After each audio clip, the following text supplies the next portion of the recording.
Are you tired of your laptop touchpad interfering whilst using a mouse? In this step-by-step guide, I'll show you how to turn off the touchpad automatically when the mouse is connected on Windows 10 and 11. This simple trick will help you avoid accidental clicks and improve your workflow. If you found this guide helpful, then please consider subscribing to the channel and liking the video. Now let's get started.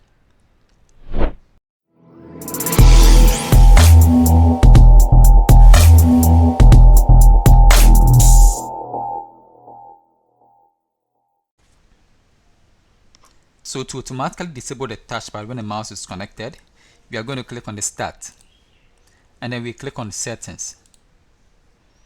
And at the settings, we are going to click on Bluetooth and devices. So at the left pane, we are going to scroll down, and then we click on Touchpad. So at the touchpad, you can disable the touchpad entirely by toggling this off. Okay, so when you toggle this off, the touchpad wouldn't function. Okay, but in this regard, we want to disable the touchpad when the mouse is connected. So I'm going to turn this on, and then we click on the down arrow, and here you see leave touchpad on when the mouse is connected. Okay, so when you check this box and you connect the mouse, you can use the mouse and at the same time use the touchpad.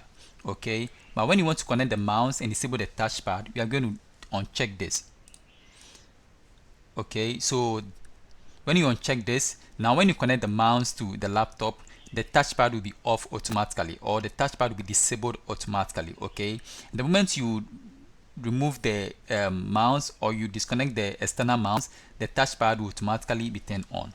Okay, so this is basically how to automatically disable the touchpad when the mouse is turned off. Please, if you find value in this video, please consider subscribing to the channel and liking the video.